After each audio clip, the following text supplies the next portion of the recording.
Russia tutulungan ang Iran para matapos na ang giyera. Iran sure win na ba laban sa Israel?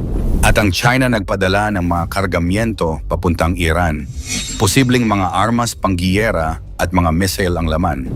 Ilang araw matapos umatake ang Iran sa Israel, nagsulputan ang mga katanungan kung posible nga ba na tumulong na ang Russia at China sa Iran. Magiging delikado ito hindi lang para sa Israel kung sa buong mundo. Kapag nakialam ang Russia at China, hindi malayo na magalit din ang US. Ito na ba ang pinakamalaking giyerang magaganap sa makabagong panahon? Ano ang ginagawa ng Russia para matigil na ang giyera? At anong klaseng tulong ang ipinadala ng China sa Iran? Yan ang ating aalamin.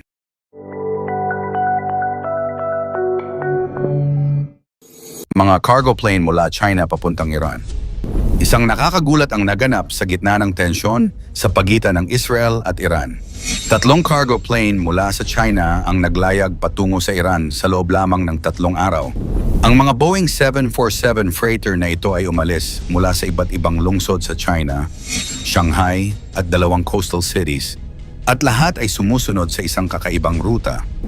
Sa halip na direktang pumunta sa Luxembourg na nakalagay sa kanilang flight plan, ang mga eroplano ay lumiko patungo sa hilagang China, dumaan sa Kazakhstan, Uzbekistan at Turkmenistan bago bigla na lang mawala sa radar habang papalapit sa Iran. Ang timing ay hindi maikakaila na nakakaduda. Isang araw matapos ang pag-atake ng Israel sa Iran noong Biyernes, agad na may mga cargo plane na umalis mula sa China. Ang mga aviation expert ay nagbabala na ang ganitong uri ng eroplano ay karaniwang ginagamit para sa pagdadala ng military equipment at mga armas, at madalas na nire-rent para sa mga government contract orders. Ang sitwasyong ito ay nagbubukas ng malalim na mga tanong tungkol sa papel ng China sa kasalukuyang geopolitical crisis sa Middle East. Bilang strategic partners, ang China at Iran ay kilalang oposisyon sa US-led world order at sa pagsuporta sa multipolar na mundo. Si Andrea Giseli, isang eksperto sa China-Middle East relations, ay nagpapaliwanag na ang pagbagsak ng Iran ay magiging significant blow sa China dahil ang Iran ay isa sa kanilang pangunahing energy suppliers na nagpapadala ng hanggang 2 milyong barrels ng oil araw-araw. Ngunit ang China ay nasa delikadong posisyon. Ang direktang pakikipag-ugnayan sa Iran-Israel conflict ay maaaring sirain ang anumang pagkakataong mag-stabilize ang kanilang relasyon sa US na pinakamatibay na kakampi ng Israel.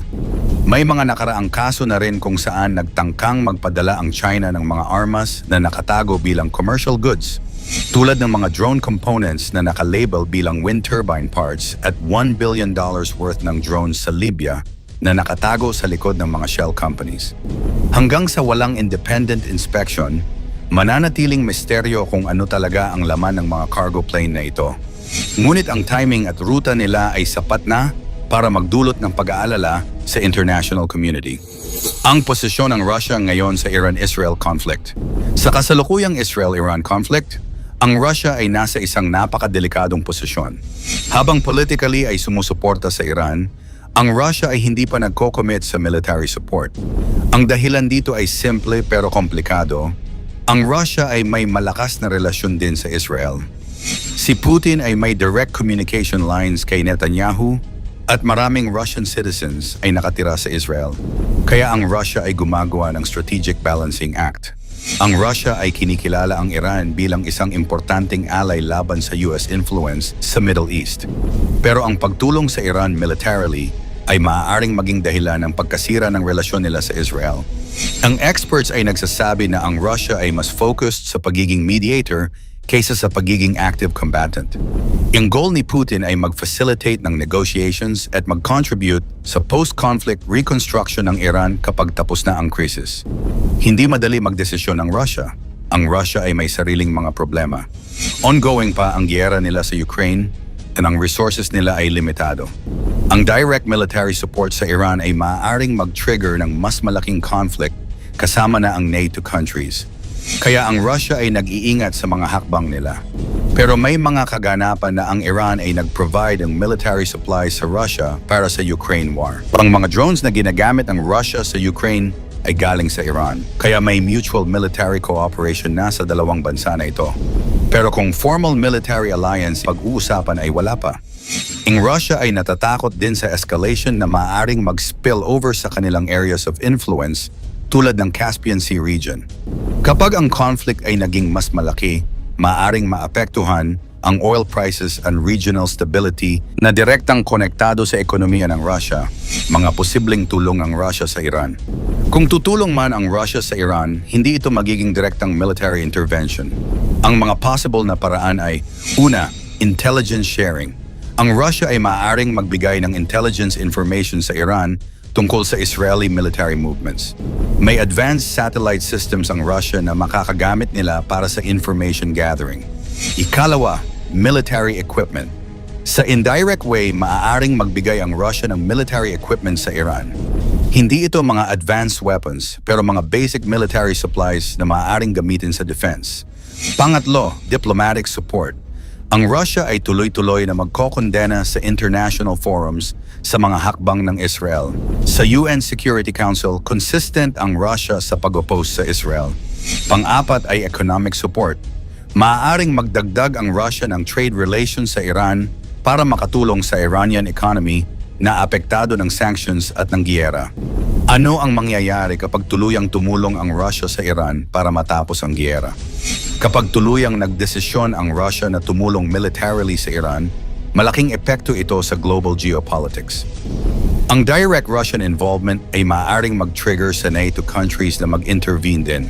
Ang US ay magiging mas aggressive sa suporta sa Israel. Gayon din ang oil prices na mas tataas pa lalo.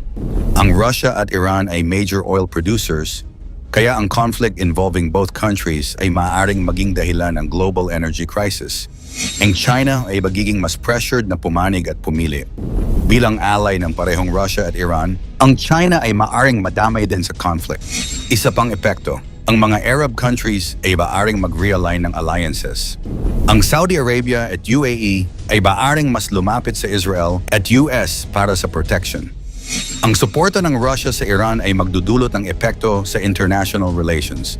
Mas lalala ang tension sa pagitan ng US at Russia at posible ring lumala ang sanctions laban sa Moscow. Maaaring magpatupad ng dagdag na parusa ang Europe habang nahihirapan sa energy dependence. Sa Middle East, posibleng magbago ang power balance dahil sa Iran-Russia alliance. Maaaring mapabilis ang nuclear program ng Iran na banta sa seguridad.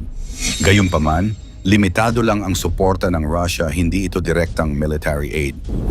Mas nais ng Russia ang stability sa rehiyon at gustong magsilbing mediator para maiwasan ang gulo or nuclear escalation. Sa ngayon, ang Russia ay hindi nagiging full military ally ng Iran sa kasalukuyang conflict. Ang strategic pragmatism ni Putin ay mas importante kaysa sa ideological solidarity. Pero ang limited support ay possible, lalo na sa intelligence, economic at diplomatic aspects. Ang implikasyon ng Russian involvement ay sobrang laki para sa global stability. Kaya ang Russia ay maingat sa mga desisyon nila. Ang ultimate goal ay ma-preserve ang regional influence nila habang hindi na trigger ang mas malaking giyera na maaaring mag-threaten sa kanilang sariling seguridad at economic interests. Kung tuluyang tumaya ang Russia at China sa Iran, hindi lang ito simpleng alyansa.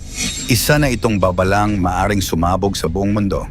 Ang mga cargo plane mula China, ang tahimik ngunit kahina-hinalang kilos ng Russia, at ang lumalalim na tensyon sa Middle East ay tila senyales ng paparating na global na pagkakagulo. Kapag nagsanib puwersa ang tatlong bansang ito, siguradong magpapanik ang US at hindi malayong madamay ang buong mundo sa giyerang hindi na mapipigilan. Isang maling galaw lang at pwedeng sumiklab ang pinakamalaking digmaan ng makabagong panahon. Ang tanong, handa na ba tayo? I-komento mo naman ito sa ibaba. Huwag kalimutang i-like at i-share. Maraming salamat at God bless.